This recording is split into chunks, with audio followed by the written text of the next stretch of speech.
Boa noite a todos. É com muita alegria que estamos hoje aqui para falarmos de Jesus. Estar na casa da gente é muito bom, vendo rostos amigos, conhecidos. E hoje nós vamos estar falando sobre pedir e obtereis. E ao ler essa frase, nós nos remetemos ao capítulo 27 do Evangelho segundo o Espiritismo, de Allan Kardec. Mas essa frase, ela veio de Mateus.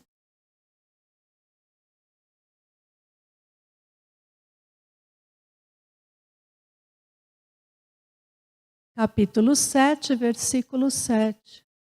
Pedi e vos será dado, buscai e encontrareis, batei e será aberto para vós. Quis trazer porque muitos desconhecem que essa frase é de um evangelista. E nós vamos então refletir sobre o pedir e achareis. Sendo que essa é uma releitura, uma versão minha, em cima de estudos. Não quis trazer o capítulo para a gente estar conversando, mas alguma coisa que foi elaborada em cima de pesquisa. Então, eu dividi em duas partes. Nós vamos começar refletindo sobre pedir. E para pedir, nós utilizamos a oração. E Joana de Ângeles tem uma definição magnífica de oração. Ela nos diz: a oração é o recurso mirífico, magnífico, mais acessível para permitir à criatura a comunicação com o Criador. Ponte invisível de energias sutis, faculta a união da alma com o genitor divino, por cujo meio ela aure as forças e a inspiração para os cometimentos difíceis da existência. União da alma. Então quer dizer que nós, através da oração, nos unimos ao Pai. A oração é o recurso que nós temos para entrar em contato com o Criador, para nos aproximarmos do Pai. E ela fala que a oração nos dá força e inspiração para os momentos difíceis, para enfrentarmos os momentos difíceis. Momentos difíceis todos nós temos, porque nós vivemos num mundo de provas e expiações, onde todos nós sofremos de uma forma ou de outra. Cada um sofre de uma forma diferente, porque nós temos que aprender coisas diferentes. Mas todos nós que estamos nesse planeta temos dores e sofrimentos. Então é importante que nos lembremos desse recurso quando estivermos passando por dificuldades. Então, é a união da alma, é a comunhão com Deus. E o que quer dizer estar em comunhão com Deus? Nós temos as leis de Deus gravadas na nossa consciência. E através dos estudos nós vamos nos recordando dessas leis que muitas vezes estão esquecidas.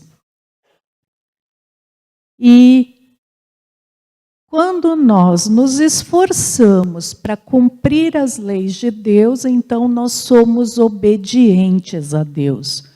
E estamos, então, em união com o Pai, colocando Deus no centro da nossa vida. E qual é o problema que acontece hoje em dia? Muitas pessoas, muitos de nós, queremos coisas materiais, nos importamos com conquistas outras e acabamos tirando Deus do centro e colocando a nós mesmos para que as nossas, para aquilo que nós queremos, as nossas satisfações sejam pensadas, sejam levadas em conta. E esquecemos que nós estamos aqui para aprender a cumprir as leis de Deus.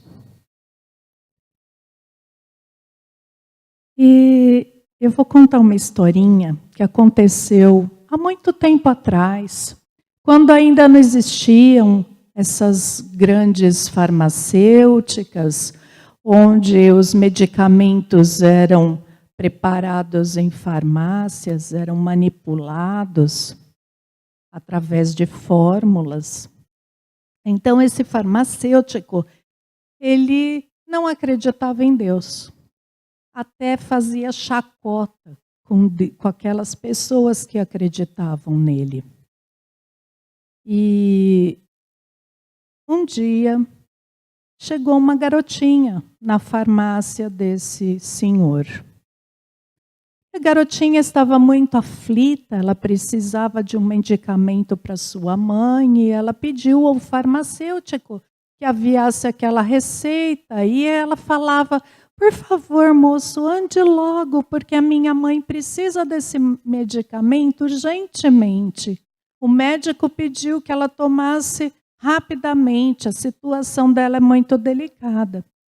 O farmacêutico, então, começou a manipular, misturar os elementos químicos e, estando pronto o medicamento, entregou a garota, recebeu, a garota saiu e ele foi guardar os frascos dos elementos químicos. E qual não foi a sua surpresa quando ele percebeu que ele se equivocara? Que ao invés dele utilizar um medicamento, ele utilizou uma substância que, misturada àquelas outras, se transformou em um veneno. E ele ficou desesperado. Ele não conhecia aquela garota, não sabia o que fazer para evitar que a mãe dela tomasse aquela substância. Saiu à porta, olhou de um lado, olhou de outro, mas a garota já tinha ido. E naquele nervoso, naquela ansiedade, ele se lembrou de Deus. E ele falou: se é que Deus existe, Ele há de me ajudar. E resolveu fazer uma prece. Meu Deus, me ajude, que essa mulher não tome essa substância que eu preparei equivocadamente. Eu não quero me tornar um assassino. Que aconteça alguma coisa para que essa mãe não tome a substância. E ele ainda estava envolvido nessa rogativa quando toca a campainha do balcão. E ele sai ainda meio preocupado com a situação. Quem estava lá no balcão? A garota. Chorando, com a mão cheia de cacos de vidro. E ela falou: ai, meu senhor, o senhor pode preparar de novo? Porque na ansiedade de chegar logo, no desespero da minha mãe tomar o medicamento, eu saí correndo e na pressa eu tropecei. E o vidro pulou da minha mão e se quebrou. Então, essa historinha é um exemplo do quanto a prece é importante e é realmente eficaz nas situações. Nós temos 3 tipos de prece. A primeira é a mais conhecida. São os pedidos. Essa nós somos práticos, mas mesmo assim, às vezes nos esquecemos e ao invés de pedir a Deus forças e amparo para situações, muitas vezes nós nos revoltamos com os acontecimentos e ao invés de orar, nós ainda pensamos: oh meu Deus, mas por que comigo? Por que que acontecem essas coisas na minha vida? Eu que frequento o centro, vou lá toda sexta-feira, tomo passe. Não é possível. E às vezes ainda acontece coisa pior. Nós mercadejamos. Isso é, nós oferecemos coisas em troca. Então, às vezes, nós criticamos aqueles que fazem isso, mas quantas vezes nós mesmos não fazemos em relação a Deus?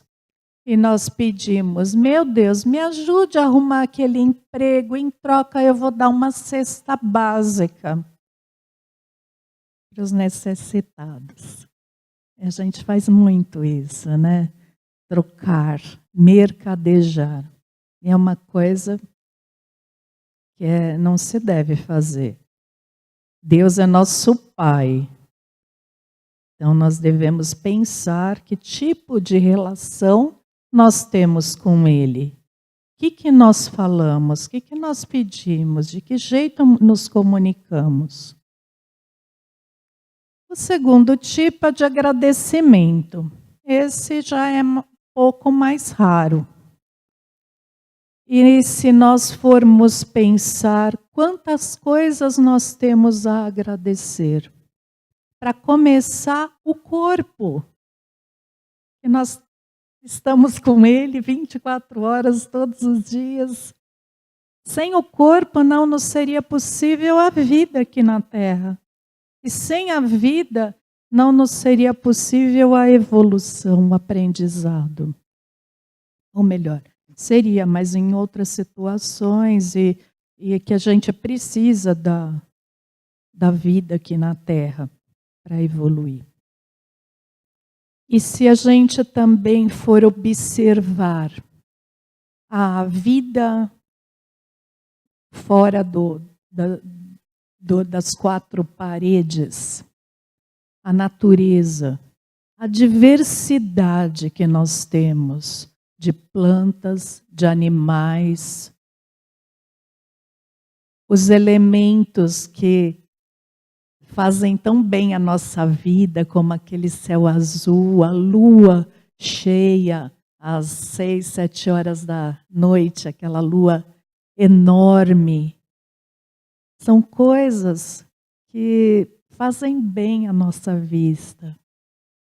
Quantos elementos estão na natureza e nos auxiliam a viver? A nossa família, o nosso trabalho, quantas coisas temos a agradecer.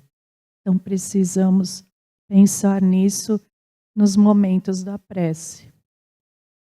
E é de louvor, que é reconhecer a grandeza de Deus. Nós sabemos que Deus é todo bondade, todo amor, todo justiça. Precisamos reconhecer, precisamos ter isso no nosso coração. E a Sueli Caldas Schubert nos fala: para orar não são exigidos postura física, determinados gestos ou muitas palavras, mas um estado mental mais elevado que modifica o padrão vibratório das pessoas, propiciando-lhe a sintonia com o bem e o amor divino. Precisamos ficar de mãos postas para orar? Não. Precisamos ficar sentado ou ajoelhado? Não. Não importa a postura física. Não importa o número de palavras que utilizemos. Às vezes, 2 palavras, 3 palavras. Obrigado, meu Deus. É uma prece. O que importa? O que está no nosso coração. Sentimento. É isso que o plano espiritual entende. É isso que Deus entende. É o que está no nosso coração, é o nosso sentimento. Então, é isso que nós precisamos fazer ao orar. Colocar o nosso sentimento para fora e conversar com Deus. Ele é nosso Pai. Então, nós podemos conversar com Ele como conversamos com um amigo. Colocando os nossos sentimentos. E ela fala, né, um estado mental mais elevado. Por quê? Porque quando oramos, nós vamos nos modificando o nosso padrão vibratório, e esse padrão vibratório vai se elevando.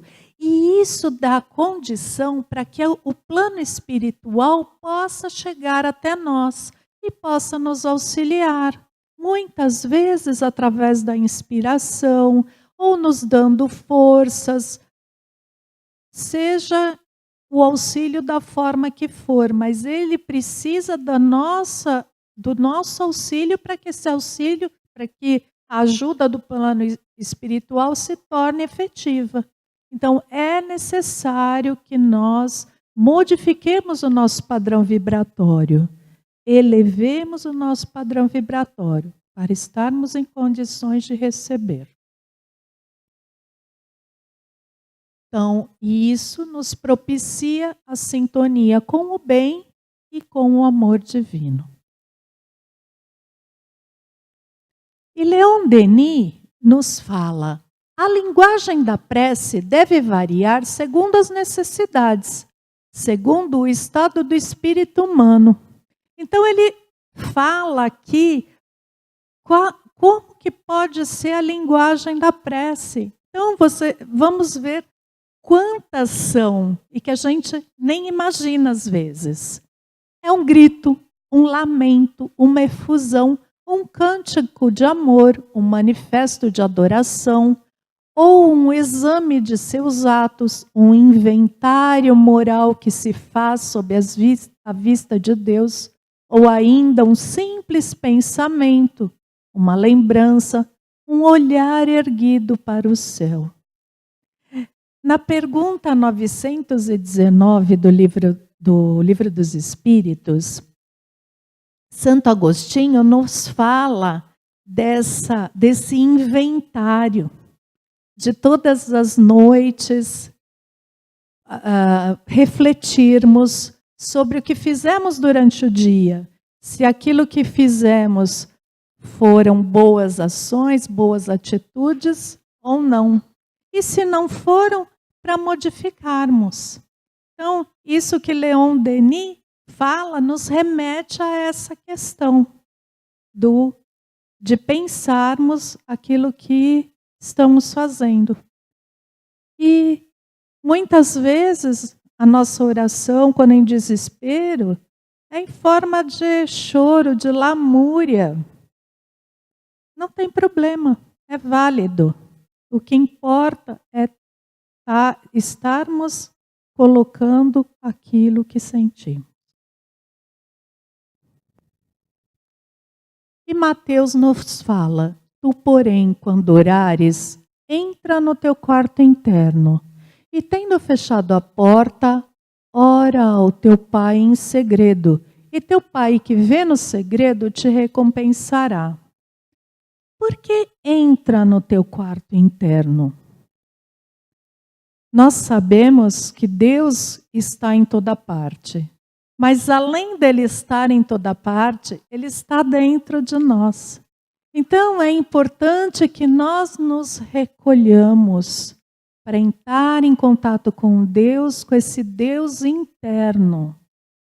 E além disso, é importante que nós nos mantermos em silêncio mental. Muitas vezes a gente vai rezar e a nossa mente está a 1000 por hora e nós não conseguirmos parar. E às vezes estamos orando e a nossa mente vai para outras questões, aí voltamos e vai de novo não conseguimos a concentração necessária para a prece. Então, é necessário, para fazermos uma prece de conexão com o alto, esse silêncio interior, essa concentração, esse voltar-se para o nosso interior, porque aí nós entraremos realmente em comunicação com o Pai, em contato com o plano espiritual maior. E na Boa Nova, no livro Boa Nova, Humberto de Campos traz o seguinte: a oração deve constituir nosso recurso permanente de comunhão ininterrupta com Deus. Ininterrupta.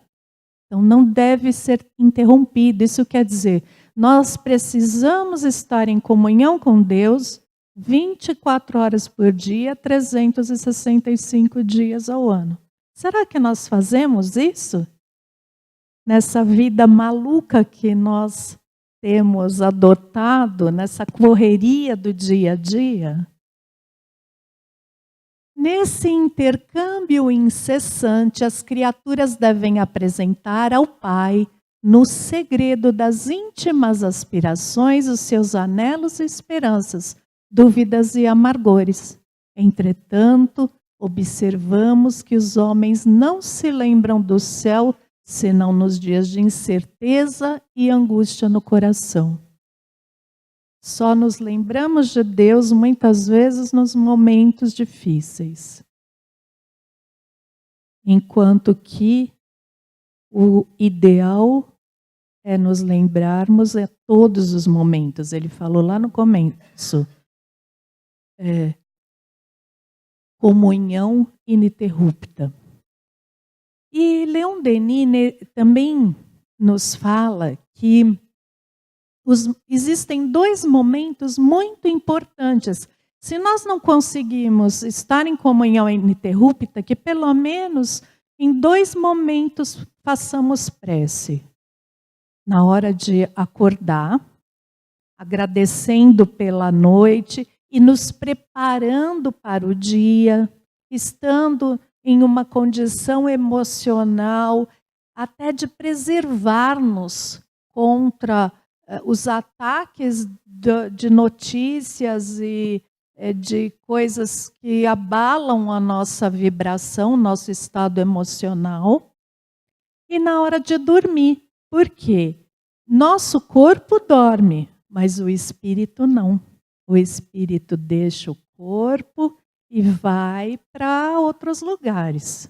Então, se nós nos prepararmos na hora de dormir, fizermos uma prece, pedirmos proteção, é mais provável que o nosso espírito vá para lugares bons, ou em cursos, ou até em contato com nossos parentes desencarnados, com o nosso anjo de guarda, ou o nome que se queira dar, o nosso espírito protetor.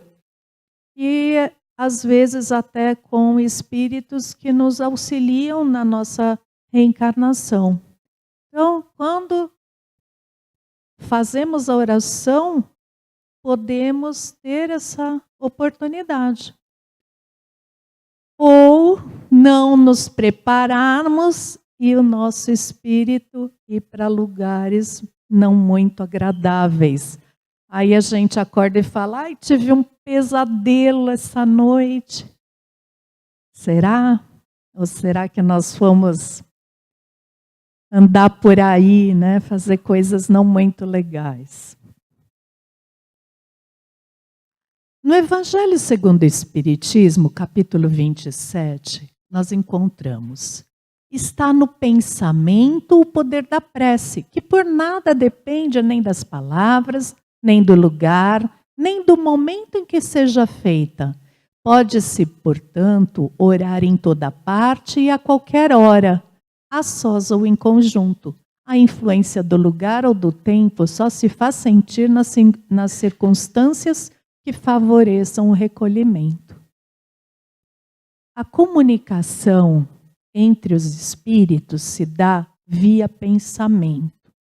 Nós precisamos da palavra, mas o plano espiritual não. Isso quer dizer que o plano espiritual entende os nossos pensamentos. Pensamento é energia, é vibração. Nós estamos imersos no fluido cósmico universal. O fluido cósmico universal ocupa tudo, ocupa todos os espaços, inclusive os espaços entre um planeta e outro, onde se fala, é o vácuo, não tem nada. O nada não existe. Tem sim, tem fluido cósmico universal. E Haroldo Dutra Dias fala que o fluido cósmico universal é a respiração de Deus. Então, nós estamos imersos em Deus. E o fluido cósmico universal, ele é o veículo do pensamento.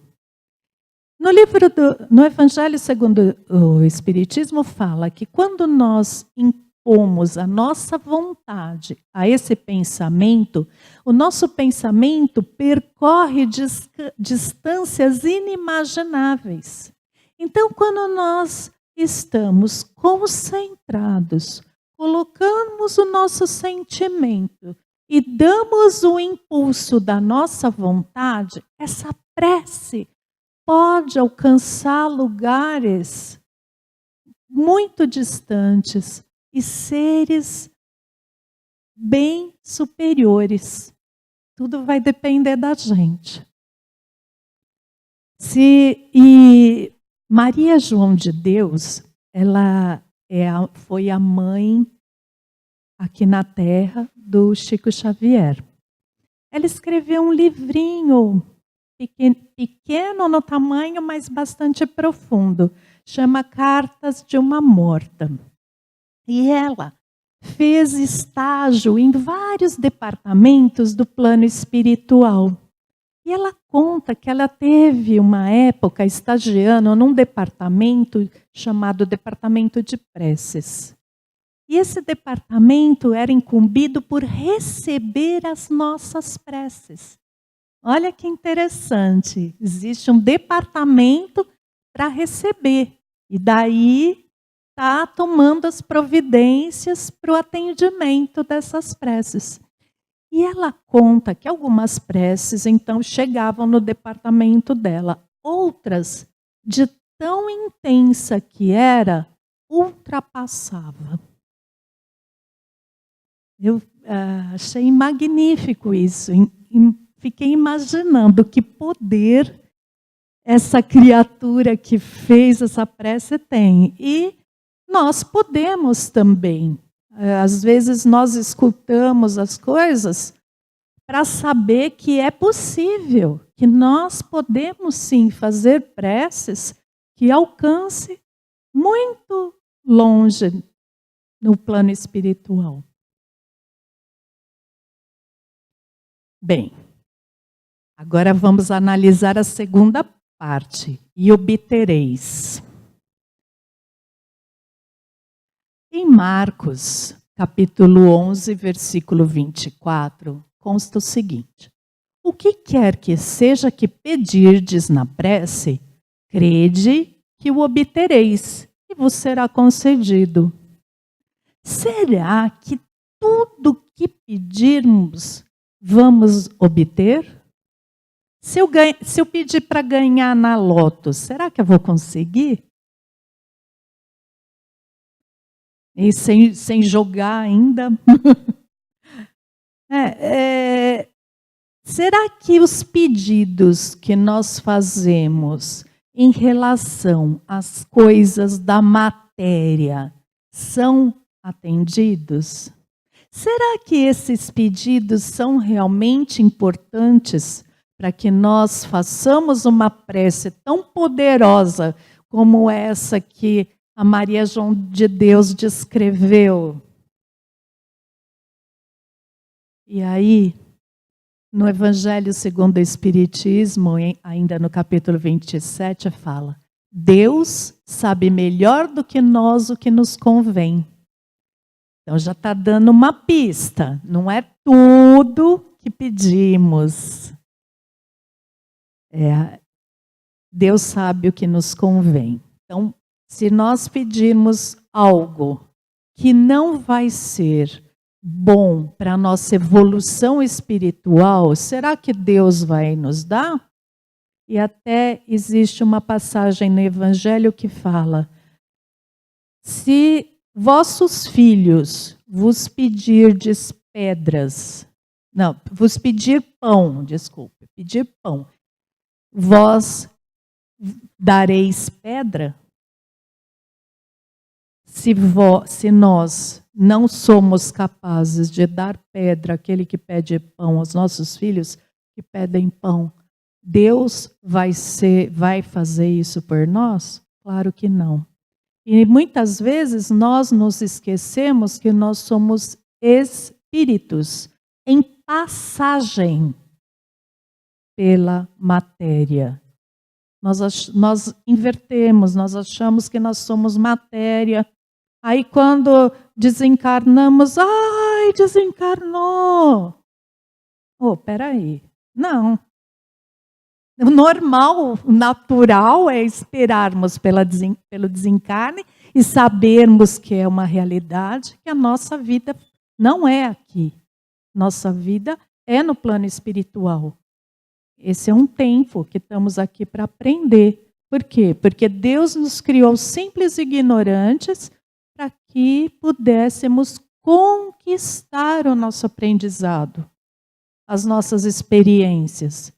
Então é importante podermos estar aqui, termos chance de experimentarmos várias coisas, passarmos por várias situações para aprendermos. E aí vem Mateus, que nos esclarece de vez no capítulo 6, versículo 8. Vosso Pai sabe do que tendes necessidade antes de pedirdes a Ele. Então, na verdade, Deus nos atende naquilo que nos é necessário. E se formos pensar bem, nós temos disponível no nosso planeta tudo que necessitamos.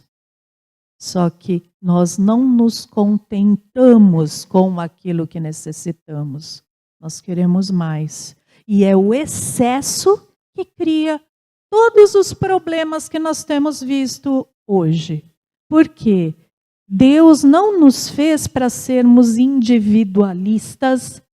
Deus não nos fez para vivermos sozinhos. Deus nos fez seres coletivos. Isso é dito pela sociologia. Nós nascemos para viver em grupo. E o que é uma condição para viver bem? É deixarmos de lado o nosso orgulho e o nosso egoísmo. Isso está pontuado no Evangelho. São as duas chagas da humanidade, orgulho e egoísmo. Então, se nós não fôssemos tão egoístas, tudo aquilo que é disposto por Deus no mundo seria o suficiente para ninguém passar necessidade, para ninguém passar fome, para todo mundo ter onde morar, para todo mundo ter uma vida digna. Então, Deus está preocupado com o necessário. O supérfluo é preocupação nossa, de que muitas vezes nos traz desequilíbrio. E ainda no Evangelho segundo o Espiritismo, agora no capítulo 25, Allan Kardec nos traz: pedi a luz que vos clareie o caminho, e ela vos será dada. Pedi forças para resistirdes ao mal, e as tereis. Pedi a assistência dos bons espíritos, e eles virão acompanhar-vos. Pedi bons conselhos, e eles não vos serão jamais recusados. Batei a nossa porta, e ela se vos abrirá. Mas pedi sinceramente. Então, no próprio Evangelho, já tem a resposta do que nós devemos pedir. Se nós estamos aqui para aprender, então o que nós precisamos pedir? Sabedoria para podermos discernir qual o caminho justo. Nós fizemos um planejamento antes de reencarnar no plano espiritual. Então, pedir que nós possamos cumprir esse planejamento. Pedir que possamos aprender, não só em conhecimentos, mas aprender na área dos sentimentos, para evoluirmos emocionalmente. Pedir para aprender a nos relacionar com o outro. Isso nós devemos pedir, porque essas são aquisições verdadeiras, aquisições para o espírito, aquisições que quando desencarnarmos nós levamos. Essas aquisições que nós deixamos aqui quando desencarnarmos, essas não são interessantes para nós. Então, é importante refletirmos. Agora, eu vou pedir licença para ler um pedacinho do Nosso Lar. Acredito que todos vocês já devem ter, quem não leu, pelo menos assistiu o filme. Mas André Luiz, ele, ao desencarnar, ficou 8 anos no que ele chama de abismo. Zona bem complicada. No filme até é colocado uma zona bem tenebrosa, e no livro até descreve que ele estava com roupas rasgadas, todo descabelado, então numa situação muitíssimo complicada. E depois desse tempo, sofrendo, com fome, com frio, plano espiritual, alguns espíritos sentem isso sim, fome e frio. Aí ele escreveu, ele nos deixou a seguinte mensagem.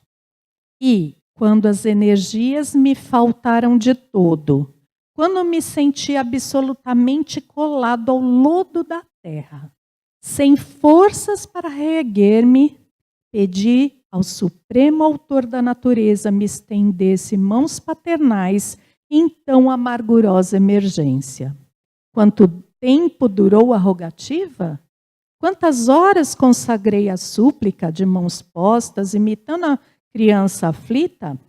Apenas sei que a chuva de lágrimas me lavou o rosto, que todos os meus sentimentos se concentraram na prece dolorosa. Sentimentos. Estaria então completamente esquecido? Não era igualmente filho de Deus, embora não cogitasse de conhecer-lhe a atividade sublime quando engolfado nas vaidades da experiência humana? Por que não me perdoaria o Eterno Pai quando providenciava ninho às aves inconscientes e protegia, bondoso, a flor tenra dos campos agrestes? É preciso haver sofrido muito para entender todas as misteriosas belezas da oração. É necessário haver conhecido o remorso, a humilhação, a extrema desventura, para tomar com eficácia o sublime elixir de esperança. Foi nesse instante que as neblinas espessas se dissiparam e alguém surgiu, emissário dos céus. Um velhinho simpático me sorriu paternalmente, inclinou-se, fixou nos meus os grandes olhos lúcidos e falou: coragem, meu filho, o Senhor não te desampara. Amargurado pranto banhava minha alma toda. Emocionado, quis traduzir meu júbilo, comentar a consolação que me chegava, mas, reunindo todas as forças que me restavam, pude apenas inquirir: quem sois, generoso emissário de Deus? O inesperado benfeitor sorriu bondoso e respondeu: chama-me Clarencio, sou apenas teu irmão. Eu acredito que muitos de nós lemos essa passagem e nos passou batido. Essa beleza. Então, o que André Luiz nos mostra aqui? Que o auxílio estava lá, estava do lado dele. E depois a gente vem a saber que Clarencio esteve com ele o tempo todo. Ele não se colocou em condição de receber o auxílio.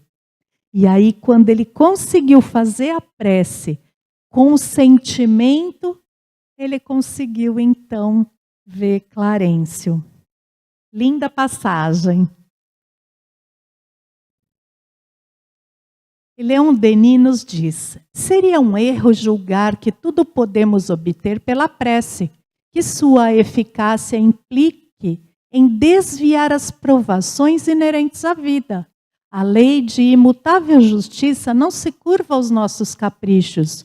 Os males que desejaríamos afastar de nós são a condição necessária do nosso progresso.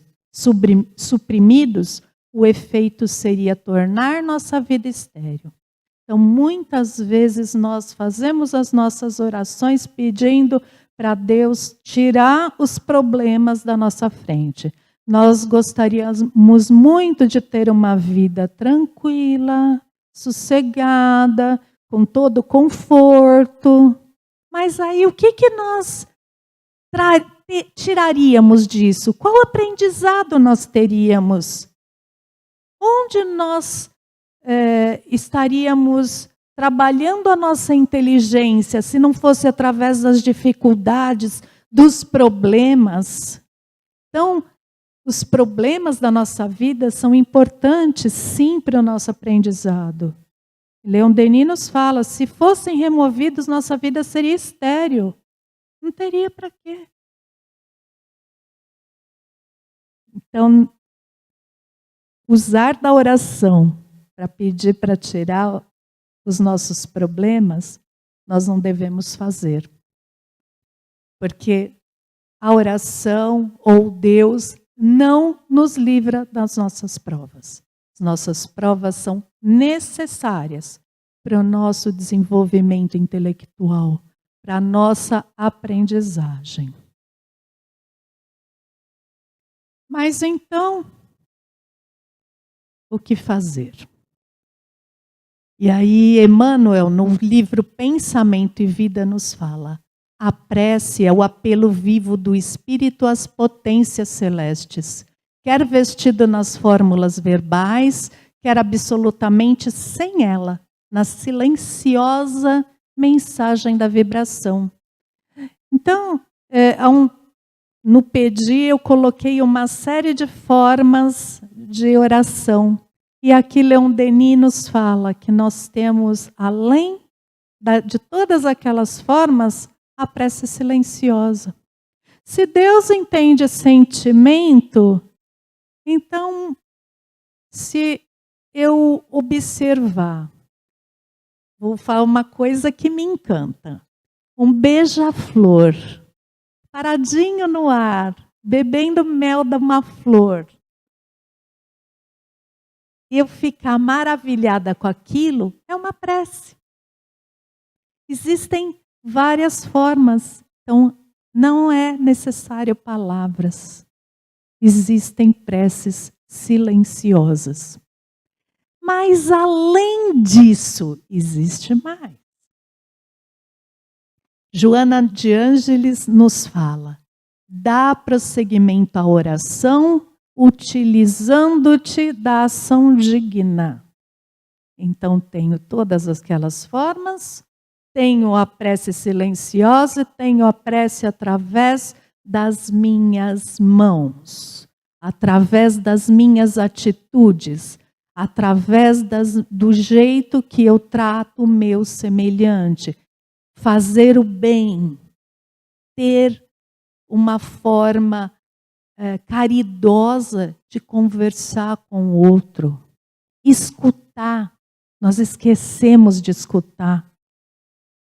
Isso daí não faz quase parte da nossa vida. Nós só estamos preocupados em estar com o celular teclando. Nos afastamos das pessoas, nos afastamos dos amigos, esquecemos de olhar ao nosso lado, esquecemos dos nossos familiares. Então, se nós temos que estar em comunhão ininterrupta com Deus, isso não quer dizer que eu precise 24 horas por dia estar rezando, mas eu preciso transformar as minhas atitudes em oração. E Emmanuel, no livro Pensamento e Vida, nos fala: porquanto o Pai todo bondoso se manifesta igualmente pelos filhos que se fazem bons. E que Emmanuel nos fala, e isso fecha a minha fala de hoje. Emmanuel nos diz que Deus se utiliza de nós para auxiliar aquele que fez uma prece. Então, além do plano espiritual, nós somos co-criadores. Nós estamos junto com Deus. Deus se utiliza de nós através das nossas boas ações. Então, meus amigos, vamos, a partir de hoje, nos tornarmos mais caridosos nessas coisas mínimas. Caridade não precisa de ganhar muito dinheiro para montar hospital, para fazer creche, para fazer asilo. Não, porque nós pensamos muitas vezes nessas grandes coisas, mas esquecemos das coisas pequenas que no dia a dia nós podemos ser co-criadores. Podemos ser utilizados por Deus, nossas mãos, para benefício dos outros. Então, vamos observar no nosso trabalho diário, o que eu posso fazer para beneficiar? Na nossa moradia, o que nós podemos fazer? E vamos entender que Deus depende das nossas atitudes para ser bom. Para ser bom. Que possamos, então, transformar o nosso dia a dia em uma oração e comunhão com Deus. Obrigada a todos.